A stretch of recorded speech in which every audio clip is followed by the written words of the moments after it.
Welcome to my YouTube channel. आज है हमारे पास क्वेश्चन नंबर 5 एक्सपेक्टेशन वैल्यू की प्रॉब्लम्स जो हम कर रहे थे उसका। और इसके ऊपर हमारे पास क्वेश्चन आ सकता है कि फाइंड अनसर्टिनिटी ऑफ मोमेंटम। और अनसर्टिनिटी ऑफ मोमेंटम क्या होती है? Del p. तो हमें डेल पी फाइंड करना है। हमारे पास एक फंक्शन गिवन है, इसी फंक्शन से हमने अनसर्टिनिटी इन पोजीशन निकाली थी। अब हमें अनसर्टिनिटी इन मोमेंटम कैलकुलेट करना है।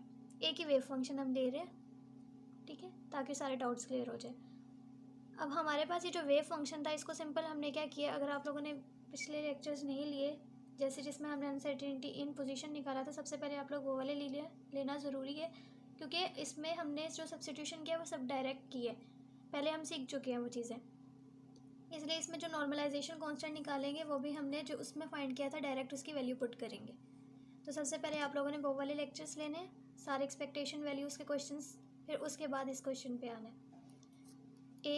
एक्सपोनेंट को हमने ई लिखा, सिंपल। इसको हम इस पूरे हमारे पास जो गिवन है वेव फंक्शन, उसको सिंपलेस्ट फॉर्म में कन्वर्ट कर रहे हैं। तो एक्सपोनेंट की जगह क्या ई लिखा, बेसिस सेम है तो पावर्स क्या हो जाएंगी, ऐड हो जाएंगी।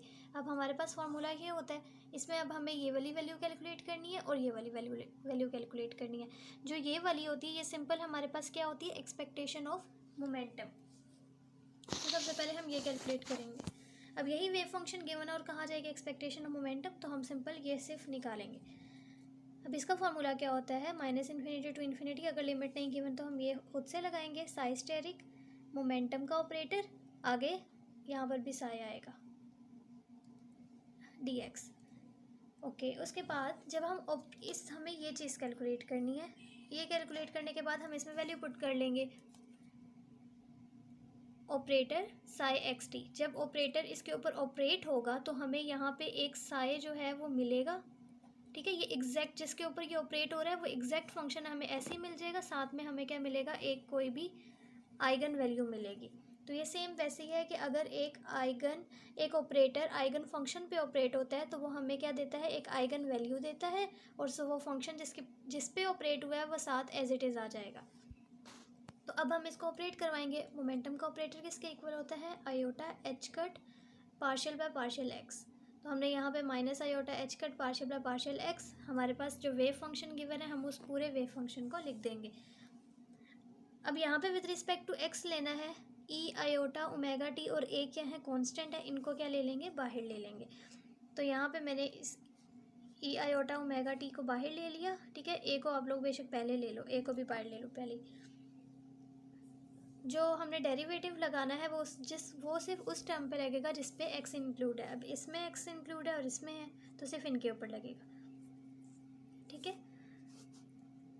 ओके, अब जब ई के ऊपर डेरिवेटिव लेते हैं, हम ई का डेरिवेटिव लेते हैं तो वो कैसे होता है, एक दफ़ा सेम उसी चीज़ को लिख देते हैं और उसके बाद जो उसकी पावर में या बेस में चीज़ होती है उसका हम डेरिवेटिव ले लेते हैं। तो यहाँ पे एज इट इज़ फंक्शन आ गया, और फिर इसका जब डेरिवेटिव लेंगे तो ये आयोटा पी ओवर एच हो जाएगा। विद रिस्पेक्ट टू एक्स ले रहे हैं 1, और ये पावर जो है वो शुरू में आ जाएगी -2x minus x not 4a²। ठीक है, यहाँ तक सिंपल। आयोटा एच कट, ये पूरा फंक्शन क्या बनता है, जो हमारे पास साई गिवन था। तो देखो आपके पास पूरा साई आ गया, और ये यहाँ पे आपने लिख लेना। तो जब आपने ऑपरेट किया तो आपके पास पूरा का पूरा क्या आ गया, एक आइगन वैल्यू आ गई। जब वो आ जाती है तो इसका मतलब हमने ऑपरेटर जो है सही ऑपरेट करवाया। तो हमारे पास ये वैल्यू आ गई, और साथ में हमारे पास, सॉरी आइगन वैल्यू नहीं, ये हमारे पास पूरा का पूरा जिसके ऊपर हमने ऑपरेट करवाया था वो सेम आ गया, और ये वाली हमारे पास क्या आ गई, एक आइगन वैल्यू आ गई। अब ये जो हमने इसकी वैल्यू फाइंड की है इसको इक्वेशन 1 में पुट कर देंगे। अब साई स्टेरिक आ गया माइनस आयोटा एच कट, ये पूरी वैल्यू यहाँ पे पुट कर दी, साथ में dx।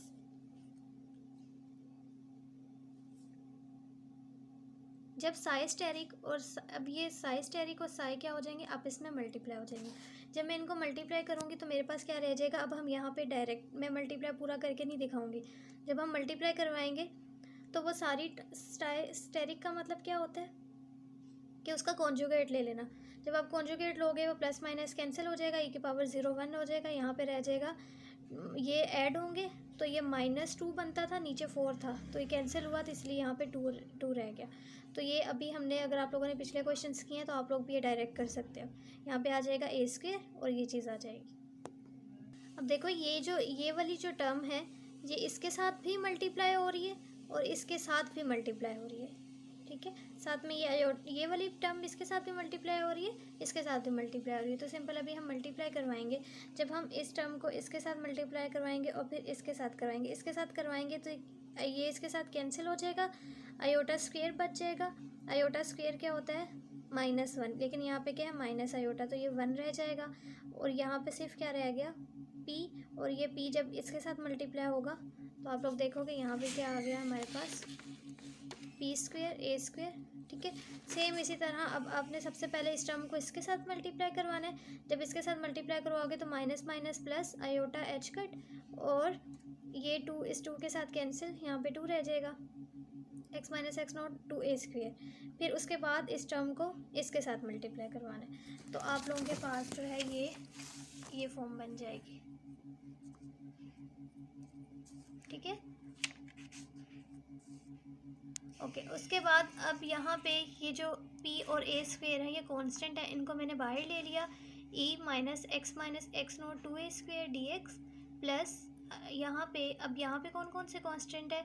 आयोटा h कट है, a² को बाहर ले सकती हूँ और 2a² को अंदर, ये चीज़ रह गई। अब यहाँ पे मैं क्या यूज़ करूँगी? सब्स्टिट्यूशन यूज़ करूँगी। सब्स्टिट्यूशन क्या यूज़ करूँगी कि मैंने ये भी ज़्यादा डिटेल में बात नहीं करेंगे क्योंकि हम पीछे ये कर चुके हैं। डायरेक्ट हमने सब्स्टिट्यूट क्या किया था? हमने ईटा को लिखा था कि वो x - x0/a के इक्वल होगा। यहाँ से हम जो यहाँ पे चीज़ें यूज़ होंगी उसकी वैल्यू कैलकुलेट कर सकते हैं। जैसे इस चीज़ को, ये टर्म आ गई ना, फिर उसके बाद इस चीज़ को -x इसको हमने लिख दिया ईटा², 2 साथ आ गया, dx को यहाँ से वैल्यू, अब ईटा किसके इक्वल है? x/a के। सेम इसी तरह ईटा नोट किसके इक्वल होगा? x0/a। लेकिन हमें यहाँ पे डी ईटा की वैल्यू चाहिए, dx की वैल्यू चाहिए, तो हम यहाँ से डी ईटा a को वहाँ पे भेज देंगे और यहाँ से dx की वैल्यू आ गई डी ईटा a। तो यहाँ पे आपने dx की जगह a डी ईटा पुट कर दिया, प्लस आयोटा h का a² 2a² सब सेम है। x - x0 को यहाँ से मुझे x - x0 की वैल्यू चाहिए जो कि क्या हो जाएगी? a ईटा। मतलब मैंने सारी फॉर्म को किसके इक्वल ले लिया? ईटा की फॉर्म में ले लिया, x को हटा के सब्स्टिट्यूशन की है। अब ये चीज़ हमारे पास क्या बनती है? गॉसियन इंटीग्रल हम पिछले क्वेश्चन में समझ आए हैं, इसीलिए यहाँ पे ज़्यादा नहीं करेंगे बात। गॉसियन इंटीग्रल किसके इक्वल होता है? जिस चीज़ का डेरिवेटिव हम ले रहे हैं, जिसकी रिस्पेक्ट से डेरिवेटिव ले रहे हैं, ईटा की रिस्पेक्ट से ले रहे हैं, उसी का क्या है? स्क्वायर है, साथ में माइनस है, तो ये गॉसियन इंटीग्रल है। यहाँ पे हमारे पास इस गॉसियन इंटीग्रल का आंसर क्या होता है? π/α। अल्फा इस केस में हमारे पास क्या है? 1/2, तो π/1/2, 2 ऊपर जाएगा तो ये 2π आंसर आ गया। तो मैं इस पूरे इंटीग्रल की जगह क्या लिख सकती हूँ? 2π, ठीक है। ए को आप लोगों ने बाहर ले जाना है, वो कांस्टेंट है। उसके बाद ये चीज़ जो है ना, ए के अलावा डी ईटा, ये हमारे पास क्वेश्चन होता है। अब ए जो है वो नॉर्मलाइजेशन कांस्टेंट है। नॉर्मलाइजेशन कांस्टेंट की आप लोगों को यहाँ वैल्यू फाइंड करनी पड़ेगी, लेकिन मैं पिछले क्वेश्चन में कर चुकी थी, तो मैं यहाँ पे इसकी वैल्यू जो है डायरेक्ट पुट करूँगी, जो कि हमने क्वेश्चन नंबर 4 में कैलकुलेट की थी। यही सेम क्वेश्चन था और हमें नॉर्मलाइजेशन कांस्टेंट इस तरह से फाइंड किया था, वहाँ पर भी सब्स्टिट्यूशन की थी, यही वाली सब्स्टिट्यूशन थी। ईटा को देखो उसी के इक्वल लिया हुआ है, डी ईटा dx पर dA हो गया था। और जब हमने सब्स्टिट्यूशन करके इसकी वैल्यू निकाली थी तो हमारे पास a² की वैल्यू आई थी 1/2πa। तो ये नॉर्मलाइजेशन कांस्टेंट आप लोगों ने खुद फाइंड करना है। नॉर्मलाइजेशन कांस्टेंट की मैंने यहाँ पे वैल्यू पुट कर दी, ये चीज़। अब ये भी हमने पीछे बात की थी कि हमारे पास पिछले क्वेश्चंस में हमें पता है कि अगर हमारे पास गॉसियन इंटीग्रल ए को अगर हम कांस्टेंट ऐसा बाहर ले लें तो हमारे पास जो गॉसियन इंटीग्रल है उसके साथ क्या आ रही है? ये टर्म एक्स्ट्रा आ रही है। अगर ये टर्म हमारे पास क्या है? ओड, क्योंकि इसके ऊपर पावर क्या है? 1 इज़ ओड, तो हमारे पास पूरा इंटीग्रल क्या हो जाता है? 0। तो ये पूरा इंटीग्रल क्या हो जाएगा? 0 हो जाएगा। इसीलिए, और ये इसके साथ कैंसिल, तो मेरे पास जो मोमेंटम की एक्सपेक्टेशन वैल्यू आई है वो पी आई है। तो अगर आप लोगों को सिर्फ मोमेंटम की एक्सपेक्टेशन वैल्यू कैलकुलेट करनी होगी तो आप लोगों ने यहीं तक करना है, लेकिन अभी अनसर्टेनिटी प्रिंसिपल निकालना है, अनसर्टेनिटी इन मोमेंटम निकालनी है। ये कैलकुलेट कर लिया, अब मुझे पी स्क्वेयर कैलकुलेट करना है। पी स्क्वेयर का मतलब क्या है कि यहाँ पे minus infinity to infinity psi स्टेरिक, यहाँ पे क्या आ जाएगा पी स्क्वेयर। अब मुझे इसकी वैल्यू कैलकुलेट करनी है। इसकी वैल्यू कैलकुलेट करने के लिए पी स्क्वेयर, पी के ऊपर मैंने इसको तोड़ के लिख दिया पी। अब मैं सबसे पहले इसकी वैल्यू कैलकुलेट करूँगी और देन उसके बाद इसकी वैल्यू कैलकुलेट करूँगी। अब मैंने इसको ऐसे क्यों लिखा है, क्योंकि इतने से पोर्शन की वैल्यू तो हम कैलकुलेट कर चुके हैं। अभी जो हमने निकाली है, हमने इसमें क्या कैलकुलेट किया है, हमने यही कैलकुलेट किया था ना पी साई टी, और उसकी वैल्यू क्या आई थी, ये चीज़। ठीक है, तो सेम मैंने इसमें भी क्या किया है, इसमें दोबारा से किया है। तो आप लोग तो कर चुके हैं ना ये, तो ये मैंने भी नहीं समझा रही। तो ये इसका आंसर क्या आ गया, वही सेम, ये कैलकुलेट कर चुके हैं। लेकिन अब इसका एक दफ़ा और डेरिवेटिव लेना है, क्योंकि पी स्क्वेयर है।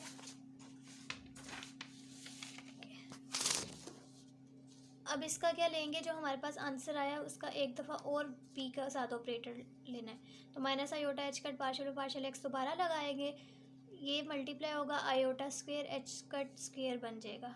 ठीक है, तो ये हमारे पास इसके ऊपर होल स्क्वेयर आता है, आयोटा स्क्वेयर साथ में इसके ऊपर भी, और जो माइनस है ये इसके साथ भी, आयोटा स्क्वेयर के साथ भी है और एच कट स्क्वेयर के साथ भी है। पार्शियल एक्स के आगे वैल्यू सेम है। अब आयोटा स्क्वेयर और एच कट स्क्वेयर साथ में माइनस भी आ रहा है। Partial x same iota p over h cut, ये टू इस टू के साथ क्या कैंसिल हो जाएगा, तो x minus x naught two a square. अब साई आर टी की वैल्यू मैं यहाँ पे पुट कर दूंगी जो हमारे पास गिवन है साई की। अब मैं यहाँ पे क्या प्रोडक्ट रूल लगेगा, ये टर्म जो है वो क्या है ए, और जो ये पूरी टर्म है ये मेरे पास क्या है बी। प्रोडक्ट रूल लगेगा डेरिवेटिव का, वो क्या होगा कि first term as it is, तो ये फर्स्ट टर्म जो है एज इट इज़ आ गई। सेकंड का डेरिवेटिव तो मैंने इसके ऊपर लिख दिया पार्शियल एक्स और सारी टर्म, अभी सिर्फ मैं लिख रही हूँ, ठीक है, डेरिवेटिव नहीं लिया। देन उसके बाद प्लस, अब second term as it is और फर्स्ट का डेरिवेटिव, तो जो फर्स्ट वाली टर्म थी उसके साथ मैंने डेरिवेटिव का साइन लगा दिया। अब डेरिवेटिव लेना है, minus iota square H cut square, ये चीज़ तो सेम आ गई। इस पे डेरिवेटिव कैसे लगेगा, ए ई, एक दफ़ा ये पूरी टर्म जो है सेम आ जाएगी, फिर उसके बाद जिनके साथ एक्स है उनका डेरिवेटिव आ जाएगा। तो iota p over h cut, और इसके साथ लेंगे तो ये पावर शुरू में जाएगी, तो माइनस क्या हो जाएगा, यहाँ पे 2 आएगा, 2x माइनस एक्स नॉट, और नीचे 4a स्क्वेयर था वो डायरेक्ट मैंने काट दिया, तो x minus x not 2a square रह गया। फिर ये प्लस ये टर्म एज इट इज़, अब इसका डेरिवेटिव लेना है, तो विद रिस्पेक्ट टू x लेना है, ये तो कांस्टेंट है, इसका क्या आ जाएगा -1/2a स्क्वेयर। अब अगेन ये सब कुछ ये सेम, ये भी टर्म सेम। अब ये जो चीज़ है ये किसके इक्वल है, आपके पास साई आर टी है, ये आपका सेम। इसी तरह ये आपके पास क्या है, साई आर टी है। तो मैं इस इक्वेशन से साई आर टी कॉमन ले लूँगी, पीछे क्या रह गया, I P H cut minus x not 2a square, और यहाँ से -1/2a स्क्वेयर, ये चीज़ क्या ले ली मैंने, कॉमन ले ली।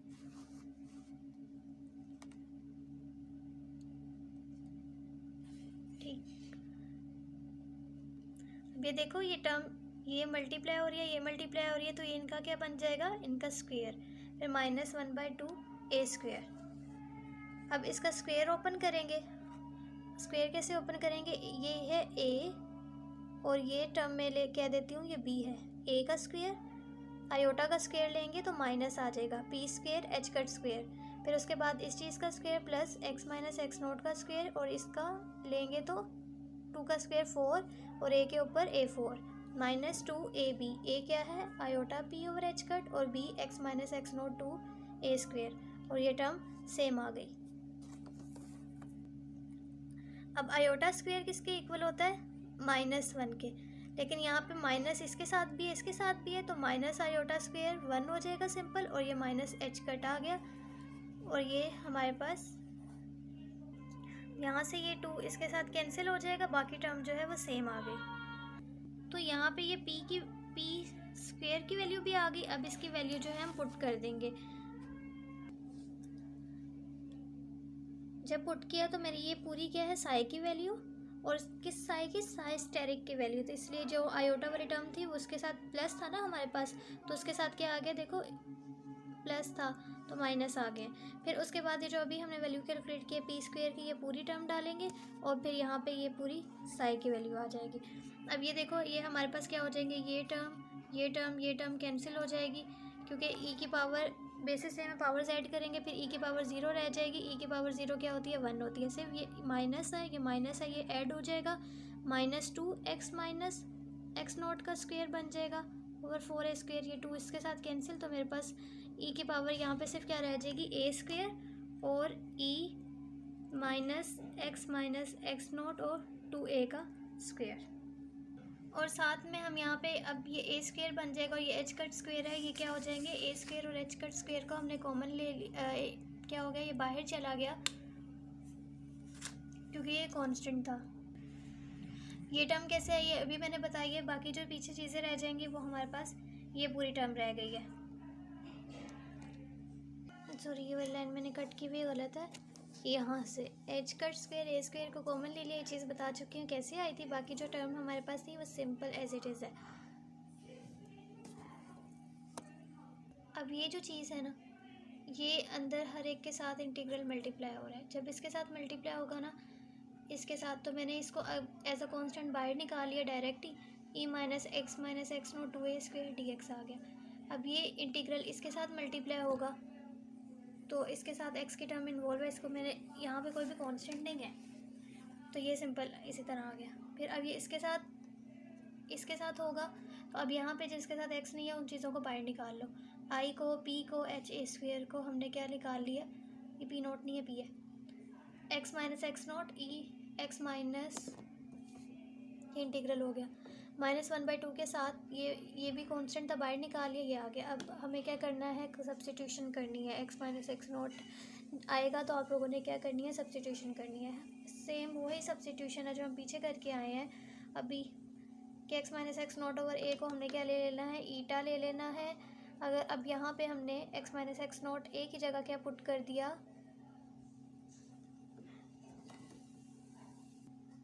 -h cut h square a square, ये सब कुछ सेम एज इट इज़, ठीक है। अगेन ये p नोट नहीं है, p है, क्योंकि क्वेश्चन p नोट नहीं गिवन था, p गिवन था। यहाँ पे इसकी जगह हमने क्या पुट कर देना, माइनस ईटा स्क्वेयर और 2 ऐसे ही आ जाएगा। ईटा था लेकिन यहाँ पे क्या है, इसके ऊपर भी स्क्वेयर है, इसके ऊपर भी स्क्वेयर है ना, तो स्क्वेयर आ जाएगा। dx की जगह क्या पुट करेंगे, ad ईटा, प्लस यहाँ पर भी सेम वही चीज़। अब यहाँ पे आप लोग देखो कि हमारे पास x नोट किसके इक्वल होता है, ईटा। इसकी हम x नोट की वैल्यू निकाल सकते हैं जो कि इक्वल होगी ईटा a के। तो यहाँ पे ईटा a जब वैल्यू पुट करेंगे, साथ स्क्वेयर है उसका, तो ईटा स्क्वेयर हो जाएगा, a स्क्वेयर हो जाएगा, 4a4 as it is. dx की वैल्यू ad ईटा, यहाँ पर भी minus iota p h cut a square, x naught की जगह क्या आ जाएगा, ईटा a, और यहाँ पर भी ये चीज़ सेम -1/2। ओके, अब यहाँ पे देखना है कि कौन कौन से क्वेश्चन बने हैं। a क्या है, कांस्टेंट है, a को बाहर ले लेंगे, अंदर चीज़ ये रह गई। यहाँ पर भी ये a से मल्टीप्लाई होगा, a क्यूब 4a4 क्या है, कांस्टेंट, तो अंदर ईटा स्क्वेयर और ये चीज़ रह गई, ठीक है। क्वेश्चन बनाने के लिए हम सारे क्या कांस्टेंट को बाहर ले लेते हैं। आयोटा p a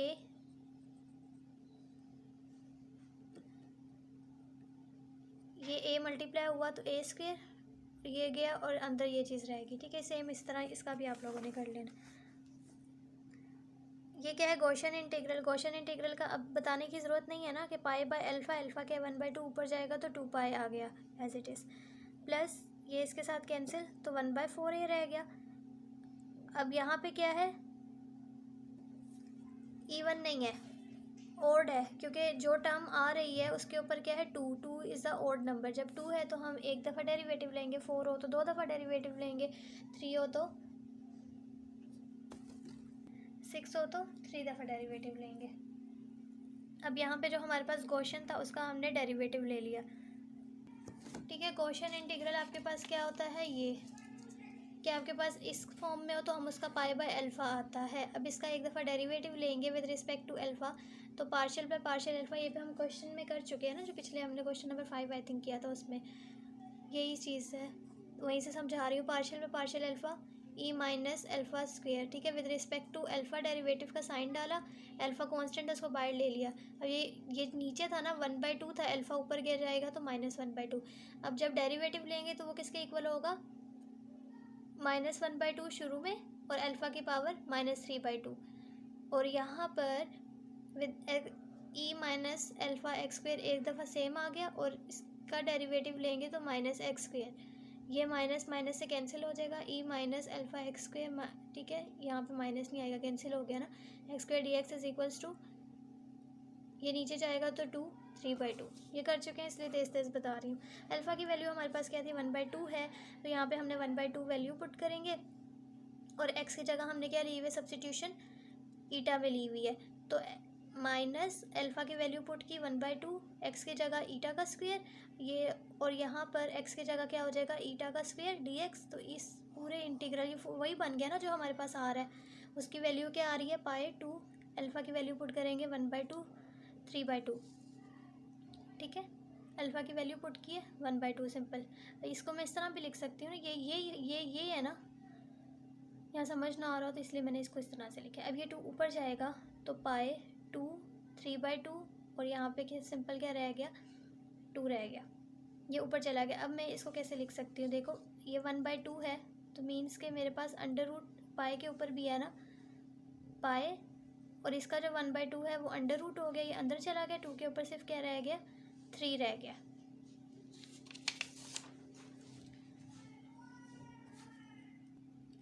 कि यहाँ पे मैंने वैल्यू पुट कर दी, वो ऊपर नहीं लेके गए यहाँ पे, क्योंकि यहाँ पे कट नहीं हो रहा था ना, इसलिए पिछले क्वेश्चन में कट हो रहा था तो मैं ऊपर ले गई थी, वो कट हो गया था।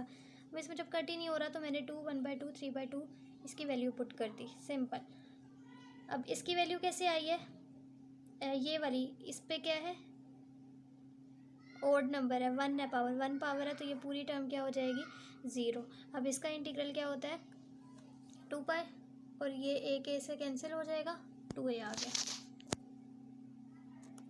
माइनस एच स्क्वेयर, ए की वैल्यू नॉर्मलाइजेशन कांस्टेंट, उसकी वैल्यू यहाँ पे पुट की, ए ऐसे ही, पी स्क्वेयर ऐसे ही, एच स्क्वेयर 2π प्लस पाई, 2 से मल्टीप्लाई हुआ 8a 1/2, ये इसका जो करेंगे वो क्या हो जाएगा, 8 -2π/2a।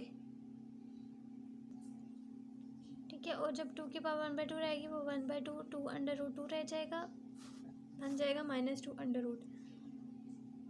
ये ऊपर लेके जाएंगे इसको,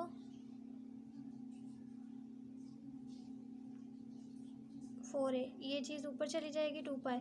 तो अगर आप लोगों ने ये सारा काम नहीं करना ना, तब भी ये डायरेक्ट, अगर हम जो मैंने बताया था कि 2π ऊपर चला जाएगा, उससे भी हो सकता है, वरना ये भी ठीक है। Minus H cut square a 2π, ये चीज़ जो है वो सेम आ गई। अब 2π जो था वो सब में था, 2π को मैंने कॉमन ले लिया, पीछे ये वाली फॉर्म रह गई है, इसका लेंगे एलसीएम तो -1/4a रह जाएगा।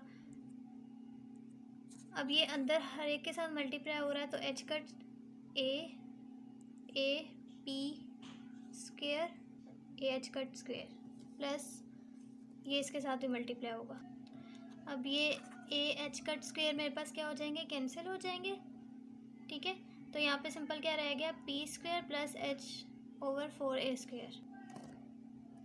अब जो डेल पी था वो किसके इक्वल था, इसकी वैल्यू पुट करेंगे, माइनस जो p वैल्यू आई थी वो p था, उसका स्क्वायर लेंगे तो p का स्क्वायर। ठीक है, क्योंकि हमारे पास डेल p किसके इक्वल था, under root p square minus p का स्क्वायर। तो ये वाली वैल्यू क्या आई थी मेरे पास, इसकी वैल्यू आई थी p, तो स्क्वायर लेंगे p स्क्वायर, और इसकी वैल्यू ये थी, ये क्या हो जाएंगे आपस में कैंसिल, तो हमारे पास ये आ गया, ये आ गया अनसर्टिनिटी इन मोमेंटम। अब इसके बाद अनसर्टिनिटी प्रिंसिपल इसी क्वेश्चन से प्रूफ करने को भी आता है कि प्रूफ द अनसर्टिनिटी प्रिंसिपल। तो हम अनसर्टिनिटी प्रिंसिपल को भी आगे फर्दर अगर क्वेश्चन में आए कि अनसर्टिनिटी प्रिंसिपल को प्रूफ करें तो वो हम भी प्रूफ यहाँ इससे प्रूफ कर सकते हैं। लेकिन अगर कहा जाए कि सिर्फ अनसर्टेनिटी इन मोमेंटम, तो डेल पी फाइंड करना है, तो वो यहाँ तक ही होगा सिर्फ। तो जो ये प्रूफ होता है ना कि अनसर्टेनिटी प्रिंसिपल का प्रूफ, तो उससे जो हमने क्वेश्चन नंबर 5 में किया था,